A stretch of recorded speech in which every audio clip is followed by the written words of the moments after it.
Hello everyone, welcome back to my channel. I hope you all are doing well and you are preparing pretty well for the Scientist B examination. So this video will gonna be a power pack for you if you are targeting to qualify the written examination of ICMR Scientist B. So this is very important video. This will include all of the myths you are having right now. You are asking me like so many comments I have seen, so many telegram messages I have seen. You guys are having so much of confusion, so I thought to prepare a video. I will answer each and every doubt of everybody, like सब कुछ cover हो जाएगा इस एक video में.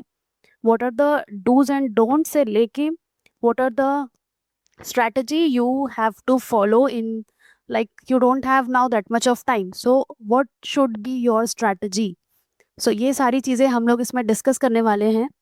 So आपको क्या करना है, सब्सक्राइब करना है एंड लाइक करना है, उसके अलावा शेयर भी कर सकते हो. ठीक है, ये 3 चीज़ कर दो तो मुझे थोड़ा और अच्छा लगेगा, मैं और वीडियोस बनाऊंगी. ठीक है, और ज़्यादा टाइम वेस्ट नहीं करते, जल्दी से इस वीडियो में जाते हैं. ICMR scientist B preparation strategy. So जो मैंने चीज़ें बोली, I gonna cover the common mistake strategy, the syllabus and the recommended book which is the most requested one. I will also provide you the books through my telegram channel so that it will be easier for you to download, and I will also provide you the road map. like अगर आप मान के चले कि आपके पास 30 days है, सो उस 30 days में आप कैसे प्रिपरेशन कर सकते हो, ये सारी चीज़ें मैं इस वीडियो में कवर करने वाली हूँ. Now the first one is random sources. See, half knowledge is dangerous. You must have heard this quote. Half knowledge जो है, it is very dangerous, which you are taking it from random Google search. Google search से आप information ले सकते हैं, but you cannot say that will be authentic or not. So जैसा कि बोला गया है, always try to gain all the knowledge from the standard reference books which are recommended by the organizing body. Whatever is recommended in your syllabus, you need to follow that. देखिए, open Google search जब हम करते हैं तो you have so many options, but you don't know कि option number 1 authentic है या नहीं है, थर्ड ऑथेंटिक है या नहीं है. सो उस वजह से क्या होती है, आपको ऑथेंटिक इन्फॉर्मेशन नहीं मिलती है, इनकम्प्लीट इन्फॉर्मेशन, या हो सकता है कि अप टू डेट इन्फॉर्मेशन ना मिले, कुछ पॉइंट्स मिस हो जाए, कुछ चीज़ें गलत हों. ठीक है, जैसे विकीपीडिया से भी हमें दिखता है बहुत सारी चीज़ें एडिटेड होती हैं. So first one is to follow standard reference book. ठीक है, and that too you have to avoid multiple books.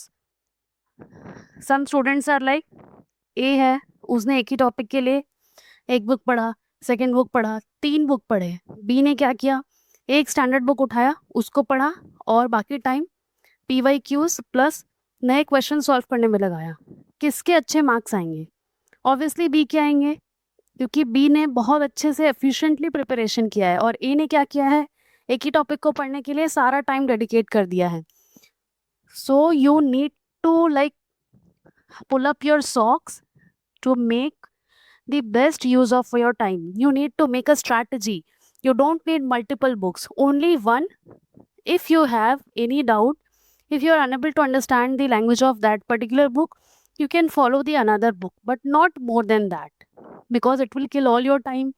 It will create unnecessary confusion, because there must be some differences in the languages, differences in the content, so you will be confused and you don't have that much of time. So focus on limited and that to high quality sources. Revise multiple times. यानी एक book से पढ़ो और सारे content का crisp notes बनाने के बाद क्वेश्चन सॉल्व करते जाओ. नेक्स्ट वन, सिर्फ और सिर्फ थ्योरी पढ़ रहे हो. जैसे ए ने क्या किया, ही और she is only studying the theoretical part, notes बनाते गए घसीटते गए, लेकिन क्वेश्चन तो प्रैक्टिस किया ही नहीं. कैसे स्टेटमेंट फ्रेम होता है, how the examiner will frame the question. So you have to include all the questions. अगर मैं अपना पर्सनल रिकमेंडेशन दूँ, आई विल रिकमेंड कि क्वेश्चन सॉल्व करो, उससे जो नोट्स बनते हैं उसको पढ़ो, रिवर्स स्ट्रैटेजी. और फिर थोड़ा कन्फ्यूजन होता है तो MCQ के बाद किस पे जाओ, सब्जेक्टिव पे. Always focus on objective first and then subjective. Practice MCQs and case based problems. ICMR आपको क्वेश्चंस पूछेगा, न कि आपको थियोरेटिकल पार्ट लिखने के लिए देगा। क्रिस्प नोट्स बनाओ ताकि इजीली माइंड में चीज़ें आ जाएं कि ये क्वेश्चन है, ये क्वेश्चन को ऐसे सॉल्व करना है और इसके पीछे का लॉजिक ये है। ठीक है। Mistake 3, ignoring the basics. Basics को हमेशा इग्नोर करते चल रहे हो। अब देखो, मुझसे कई बारी most of you are asking, बहुत सारे मेरे चैनल पे मुझे एक कमेंट देखने को मिला था, and this is a very common doubt. Like ऐसा कुछ नहीं कि आप अलग से पूछ रहे हैं। बहुत सारे स्टूडेंट्स ने मुझसे पूछा था कि क्या मैम, क्या हमें लाइफ साइंसेस पढ़ने की ज़रूरत है या सोलोली हम ICMR के सिलेबस पे फोकस करें।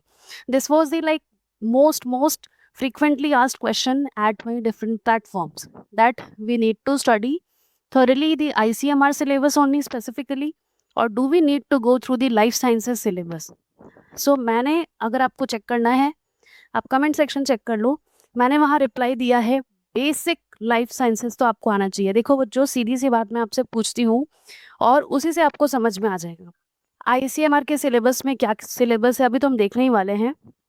तो आप ये बताओ, अगर आपको कोई डिजीज़ के बारे में पूछे, कम्युनिकेबल डिजीज़ के बारे में, लेट्स से कम्युनिकेबल डिजीज़ में भी कॉजेटिव एजेंट, वो पूरा कास्केड कैसे वो डिजीज़ कराता है, तो अगर आपको आइडिया ही नहीं होगा कास्केड क्या होता है, सिग्नलिंग क्या होता है, इन्फेक्शियस एजेंट क्या होता है, पैथोजन क्या होता है, वायरसेस में भी अगर आपको पता नहीं है वायरसेस कितने टाइप के होते हैं, एनवलप्ड क्या होता है, नॉन एनवलप्ड क्या होता है, सो इसीलिए बोलते हैं कि अगर आप एक लाइफ साइंस स्टूडेंट हैं, सो अगर आप मेरा चैनल फॉलो करते हैं ना शुरू से, तो आपको पता होगा मेरा एक ही फंडा है, एग्ज़ाम चाहे कोई भी हो, लाइफ साइंस के सिलेबस को अगर स्टैंडर्ड मान के चलते हो, थोड़ा 19-20 का फ़र्क रहता है। जैसे DBT का सिलेबस है तो इसमें बायोटेक से जो स्पेसिफिक ब्रांचेस है वो ज़्यादा पूछेगा compare to life sciences. Life sciences CSR में क्या पूछेगा, एकदम स्पेसिफिक बायोटेक नहीं पूछेगा, because every stream student is appearing in that particular, but इसमें स्पेसिफिकली बायोटेक वाले दे रहे हैं।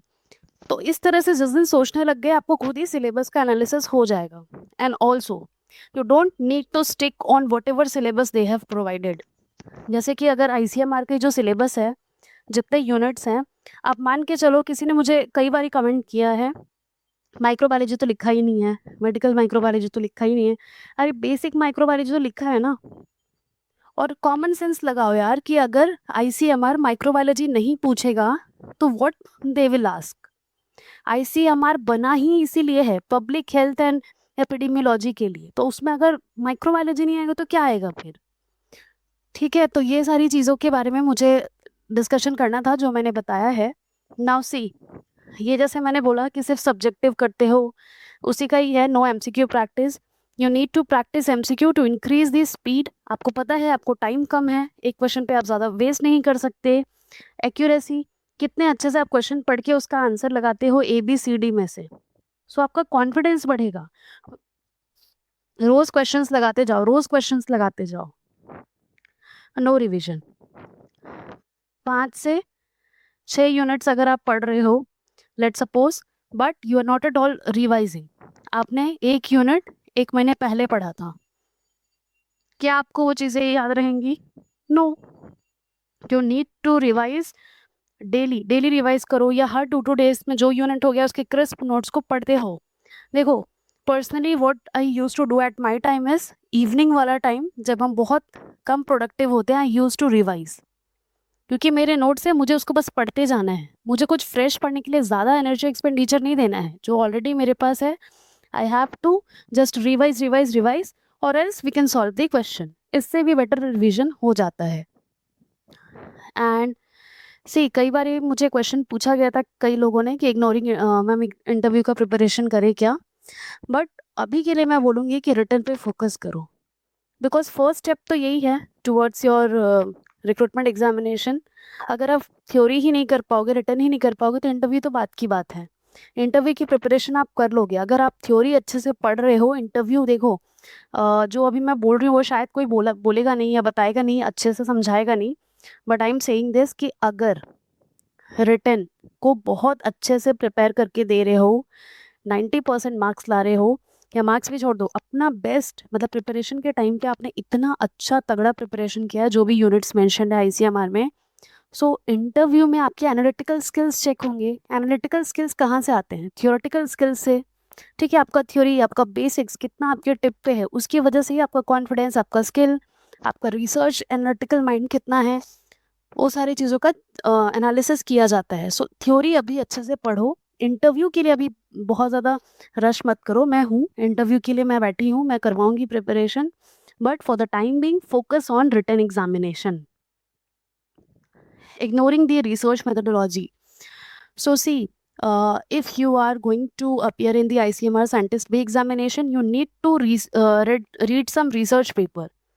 कोई डिजीज, कम्युनिकेबल डिजीजेस के कुछ पेपर निकालो, कुछ रिव्यू पेपर्स निकालो। आप बोलते हो कि ऑथेंटिक मुझे सोर्सेज चाहिए, बुक्स चाहिए, ये चाहिए, वो चाहिए, लेकिन आपके पास इतने सारे सोर्सेज हैं, अगर आप एक दिन बैठ के एनालाइज करने लग जाओ, आप थक जाओगे, इतने आपके सोर्सेज निकल जाएंगे बुक्स पढ़ने के।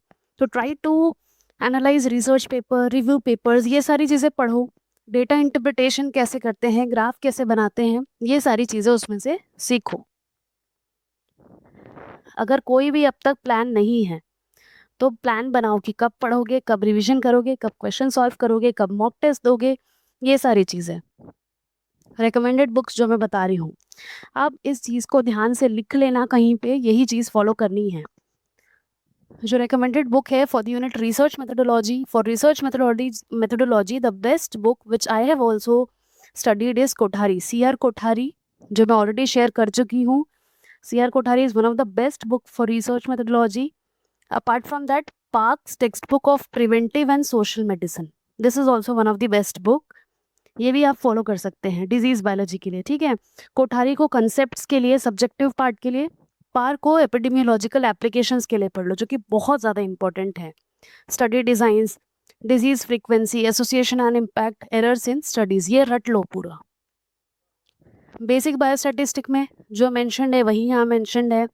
बायोस्टैटिस्टिक की book a foundation for analysis in the health sciences एक है, और पार्क की बुक है। अगेन फोकस करना है इंटरप्रिटेशन पे, डेरिवेशन वगैरह कुछ नहीं आएगा, डायरेक्ट फॉर्मूला बेस्ड क्वेश्चंस आएंगे, MCQs प्लस न्यूमेरिकल अंडरस्टैंडिंग।